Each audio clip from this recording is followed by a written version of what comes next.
Europe 1 Soir Week-end. 19h, 21h, Pascal de la Tour du Pin. 20h15 sur Europe 1. Merci d'être avec nous. Fabrice Leclerc, journaliste cinéma à Paris Match, est toujours avec nous dans ce studio. Nous ont rejoint Philippe Guibert, chroniqueur politique, et Arnaud Benedetti, politologue, rédacteur en chef de la revue politique et parlementaire. Messieurs, un mot sur Michel Blanc. Votre souvenir, Philippe Guibert? L'exercice de l'État, on vient d'en parler. Ouais. Ah. La scène où il joue le rôle d'un directeur de cabinet d'un ministre, et il se prépare le matin en écoutant le discours de Malraux, qui fait entrer Jean Moulin au Panthéon, qui est un discours de décembre 64, et c'est une scène extraordinaire.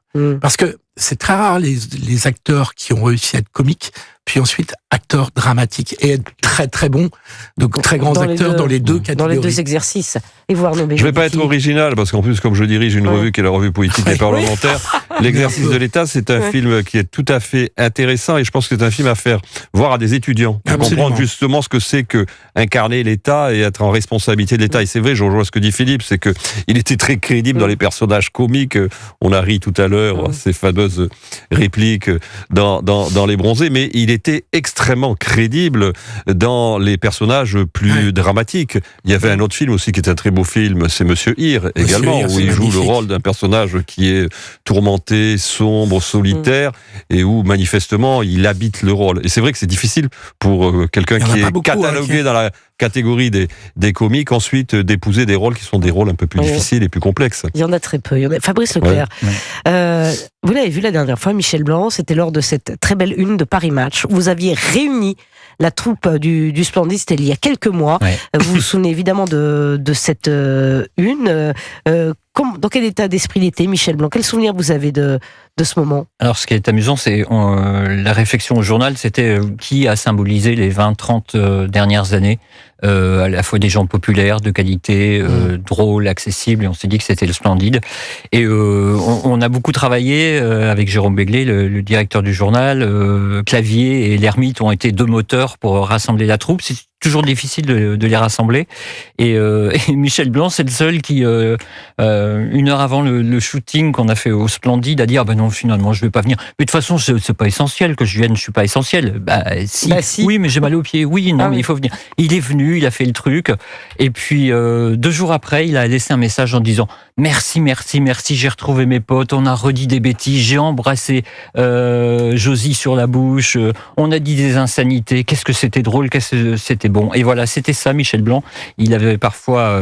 il était très Monsieur Hir, en fait, dans la vie, Michel Blanc. C'était quelqu'un de torturé, de tourmenté, de hypocondriaque, fragile, demandant énormément d'amour, et dès qu'on lui en donnait, finalement, c'était le plus heureux des hommes. Et là, et puis il avait quand même cet humour. Ça a été un des grands auteurs du Splendide. Il faut savoir qu'il écrivait beaucoup. Il avait un art de la vanne qui était quand même consommé. Il adorait Woody Allen. D'ailleurs, dans les films qu'il a réalisés, sont des films qui ressemblent beaucoup à ceux de Woody Allen. Et voilà, c'était ce mélange-là, Michel Blanc. Alors justement, on va réécouter les mots de Michel Blanc, invité sur Europe 1. Il explique comment, parce qu'on disait qu'il est passé effectivement du comique au drame. Ça a été compliqué parce que ce rôle de Jean-Claude Duss lui a collé à la peau toute sa carrière. Tel succès, très compliqué pour lui évidemment après de tourner alors qu'il a excédé dans ce domaine dans des rôles dramatiques. Et il expliquait sur Europe 1, c'était en 2024 justement, sa vie avec Jean-Claude Duss. Ce qui est très paradoxal, c'est que j'ai commencé les premiers rôles que j'ai faits avant que nous fassions Les Bronzés, c'était avec des auteurs. C'était avec Polanski, c'était avec Tavernier, c'était avec Claude Miller. Et puis Les Bronzés sont sortis. Et là, silence radio, ils ne m'ont plus appelé. Ce que je comprends assez bien, parce que le personnage était tellement typé qu'ils ont dû se dire, mais si on le met dans un film, les gens vont dire, ah tiens, il y a Jean-Claude Duss dans le film. Les gens ça vous scie complètement. Donc, en fait, c'est la sélection à Cannes avec Tenue de soirée et Blier qui m'ont sorti de là-dedans. C'est incroyable. Il reçoit le prix d'interprétation à Cannes, quand même. Il faut s'en souvenir, avec le film de Blier. Ce qui est très intéressant, moi, il m'avait raconté une fois sur Jean-Paul Duss sur Les Bronzés 3. Jean-Claude. Jean-Claude Duss. Vous l'appelez Jean-Paul Duss depuis le début. C'est Jean-Claude. C'est Jean-Claude. Quand ils font Les Bronzés 3 en 2010, énorme succès, quasiment 11 millions d'entrées, ils mettent du temps à y revenir. Michel Blanc est celui qui a le moins envie d'y retourner. Il dit bon, allez, avec les potes, on y retourne, on écrit quelque chose. Il me dit le film était pas bon. On était tous d'accord pour considérer que le film était un peu raté. Et il me dit surtout, quand j'ai repris le rôle de Monsieur Duss, oui, voilà. Je vous laisse choisir après. Il m'a dit je l'ai très mal joué dans le film et je me suis rendu compte en fait que je ne pouvais plus jouer Jean-Claude Duss. C'était devenu totalement impossible. Mais dans le film, sa vie avait évolué à Jean-Claude Duss. Oui, elle avait évolué. Il était successful, c'était plus le même homme. Mais peu importe. Il l'a porté à la fois comme un emblème et comme un fardeau. Oui, mais il y retourne, c'est ça qui est quand même incroyable. Ça m'a collé toute la vie, il y retourne. C'est la dualité de Michel Blanc, comme de beaucoup de membres du Splendide. Ils ont vécu ce succès énorme, dont on leur parle toujours 10 ans après. Ils ont fait énormément d'autres choses, tous autant qu'ils sont. Ils ont eu des rôles dramatiques et des rôles. Il faut se souvenir que Clavier a joué Napoléon, personne ne s'en souvient.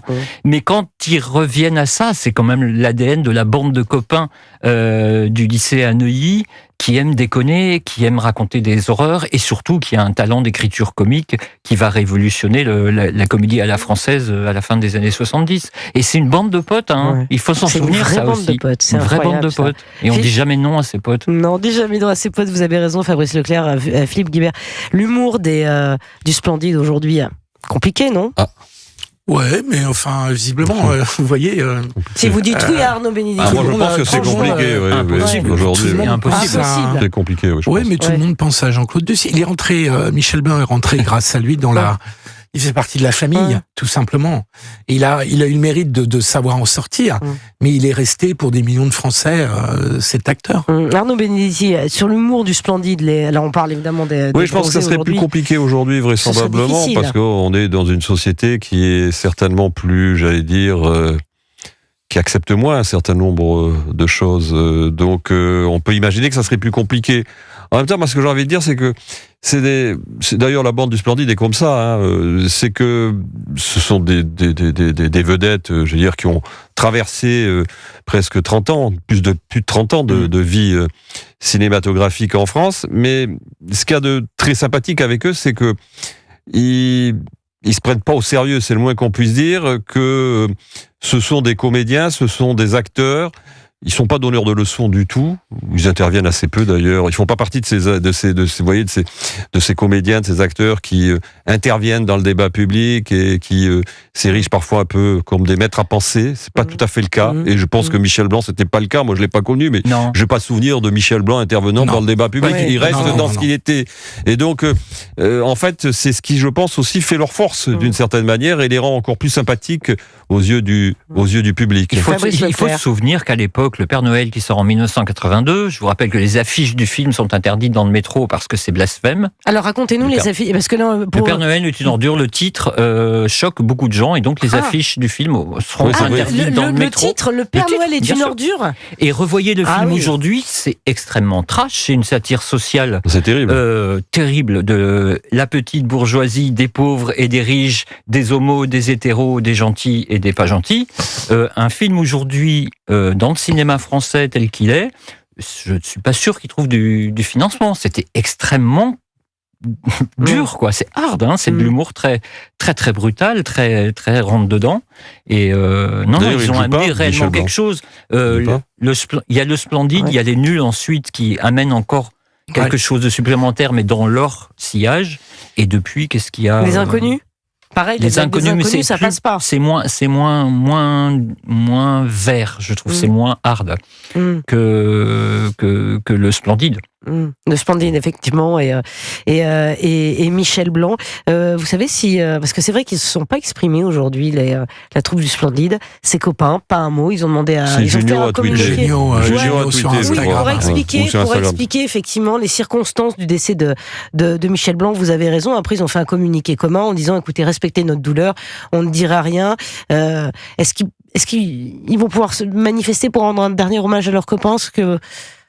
Fabrice Leclerc, est-ce que ça peut prendre forme? On n'en sait rien. On sait qu'ils avaient envie de retravailler ensemble sur quelque chose de totalement différent que les Bronzés. Ils ne voulaient plus en entendre parler. Moi, je me souviens qu'ils avaient été très contents quand ils ont reçu leur César d'honneur, tous sur la scène. Ils étaient super fiers d'avoir ce César tous ensemble. Beaucoup n'en avaient jamais eu. Michel Blanc en avait eu un. Comment ils peuvent réagir? Je pense qu'ils ont perdu leurs copains et qu'ils sont extrêmement tristes, qu'ils sont dans la douleur et qui réagiront pas de sitôt, je pense. Voilà. Et puis c'est la fin du Splendide. Hein. Enfin, on se le dit, il y aura plus de Splendide. C'est pas possible que le Splendide puisse renaître un jour sans Michel Blanc.